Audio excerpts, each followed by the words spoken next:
Good morning students, 10th class के लिए start कर रहे हैं 2023 सेट नंबर 1।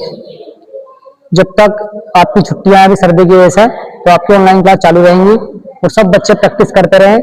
ऐसा ना सोचो भी छुट्टियां हैं घर पे आराम करें। 10th और 12th आपकी बोर्ड एग्जाम है, 18 फरवरी से आपके एग्जाम शुरू हो रहे हैं, तो इसलिए भी तैयारी को रखें, अपना मेहनत करें और ऑनलाइन पढ़ाते रहेंगे, यहाँ क्वेश्चन को करते रहें, ठीक है। और जैसे स्कूल खुलेगा आपको जो डाउट होंगे उन्हें सोल्व आपको करा दिया जाएगा। हम ले रहे हैं सेट नंबर 1 2023। पहला क्वेश्चन क्या करा है, एमसीक्यू है, देखेंगे, डिस्कस करेंगे इसके बारे में। 4 ऑप्शन दिए हैं, तो क्या रिलेशन होता है, एक फॉर्मूला होता है, ए गुना बी बराबर एलसीएम गुना एचसीएफ, ठीक है। इसका आंसर हो जाएगा ऑप्शन नंबर डी, ये हमारा आंसर है, ठीक है। और बाकी मैंने आपको बताया था जो फॉर्मूले हैं चैप्टर 1, 2, 3, 4 लेकर 15 तक सारे फॉर्मूले तैयार कर लेंगे, वो आपके बहुत काम आने वाले हैं। फाइल तैयार करना है फॉर्मूले की या किसी कॉपी पे लिख ले, ठीक है। दूसरे में कह रहा है एक शून्येतर परिमेय संख्या एवं अपरिमेय संख्या का भागफल होता है, यानी क्या है, एक परिमेय संख्या है और एक है अपरिमेय। अगर हम इन्हें डिवाइड करें एक परिमेय को अपरिमेय से, तो हमेशा जो आंसर आता है अपरिमेय। क्या आंसर आता है? हमेशा अपरिमेय। ऐसे ही डिवाइड करें, अगर मल्टीप्लाई करें परिमेय और अपरिमेय की, ठीक है, तो वो भी जो आंसर आएगा हमेशा अपरिमेय ही आएगा।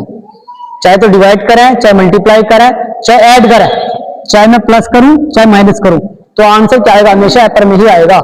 एक परिमेय संख्या हो और एक अपरिमेय, उन्हें आपस में प्लस करेंगे या माइनस करें, मल्टीप्लाई करें या डिवाइड करें, तो याद रखेंगे आंसर क्या आएगा? हमेशा अपरिमेय संख्या, ठीक। तीसरा क्वेश्चन है, तीसरे में कह रहा है m का मान 5 है, n बराबर है m प्लस 7,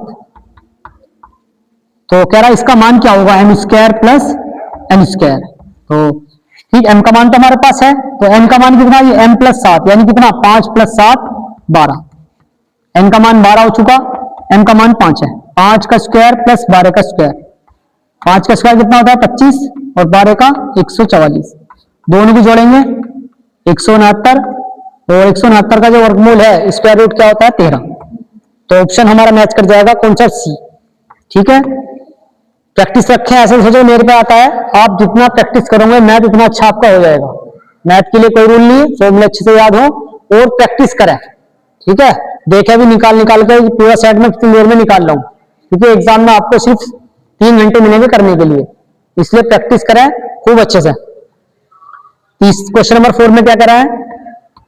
4 में किसी परिमेय संख्या के समतुल्य परिमेय संख्या होती है। 9th क्लास का क्वेश्चन है, याद रखेंगे, ये क्वेश्चन बहुत आते हैं एमसीक्यू में इस तरह के।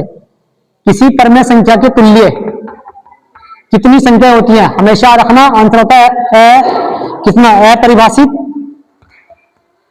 अपरिभाषित,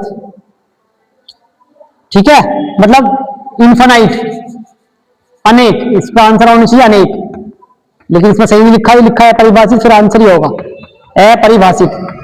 तो याद रखेंगे दो परिमेय संख्याओं के बीच में दो परिमेय हो, एक परिमेय संख्या यहां पर हमारी और एक यहां पर है परिमेय, परिमेय, तो इनके बीच में जो संख्याएं होंगी कितनी होंगी? अनेक, इनफाइनाइट, अपरिभाषित, यानी बहुत सारी संख्याएं होंगी, ठीक है।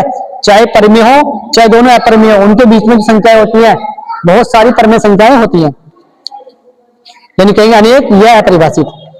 तीसरा क्वेश्चन नंबर 5 में क्या कह रहा है? दो कंडीशन दी है, a1x plus b1y plus c1 equal to 0, दूसरी condition a2x plus b2y plus c2 equal to 0। अब कह रहा रेखिक समीकरण है, तो रेखाएं, यदि ये कंडीशन दी है a1 अपॉन a2 बराबर b1 upon b2 c1 upon c2, इसलिए मैंने आपको कहा अगर फॉर्मूले याद होंगे तो बहुत सारे क्वेश्चन ऐसे हो जाते हैं।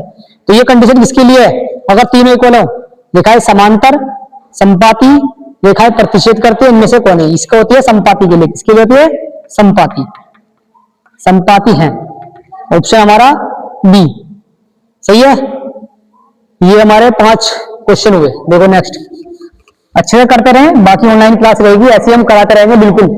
सेट नंबर 1 है, इसे पूरा सोल्व कराएंगे, फिर आगे चलेंगे इसी तरह हम पूरा अनसोल्व आपको कराएंगे 23 का भी, 24 का भी, 25 का भी। क्वेश्चन नंबर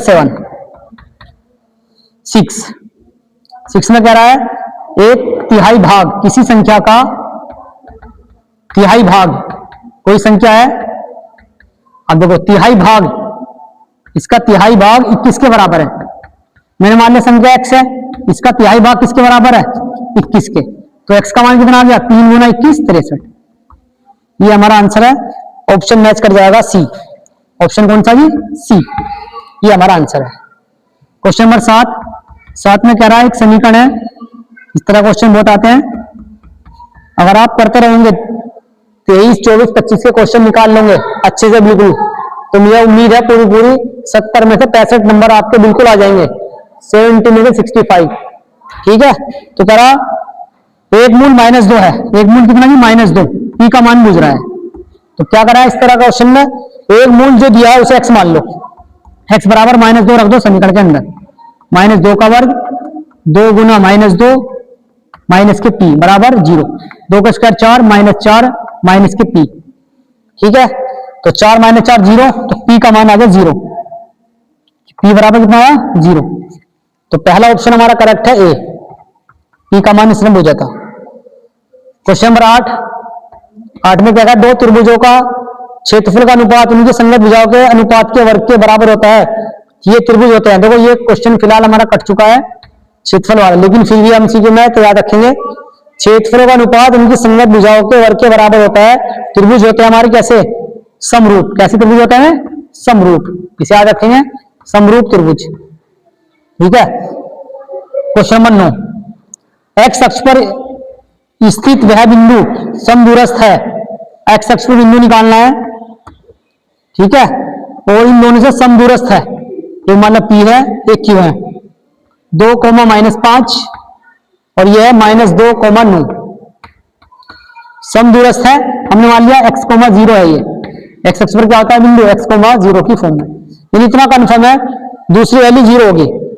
तो यानी अब या तो ऑप्शन बी है या सी है। तो अगर हम सोल्व करें, मैं अगर यहां लगाऊं ए, मान लूं AP बराबर AQ, AP बराबर AQ, डिस्टेंस फॉर्मूला अप्लाई करेंगे, x -2 का होल स्क्वायर प्लस 0 - 5, 0 प्लस 5 का whole square equal to x + 2 का होल स्क्वायर प्लस 0 - 9 का होल स्क्वायर।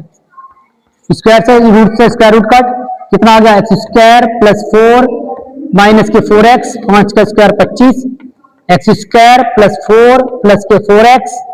ठीक है, और ये आएगा प्लस के 81, x² से x² कट, 4 से 4 कट, इसे चल जाएंगे, कितना आएगा माइनस के 8x और 81 - 25, तो -8x बराबर बचे कितना, 81 में से 25, 13 में से 5 को 6, 7 में से 5, 8 7 56, x का मान -7।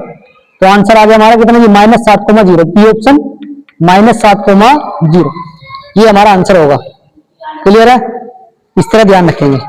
तो आज हमने आपको भी 9 क्वेश्चन कराए हैं, आप पढ़ना स्टार्ट कर दें, बाकी क्वेश्चन ट्राई करें, जो क्वेश्चन ना हो वह गोल करते रहें, जैसे स्कूल खेलेंगे आपको सारा सोल्व करा दिया जाएगा।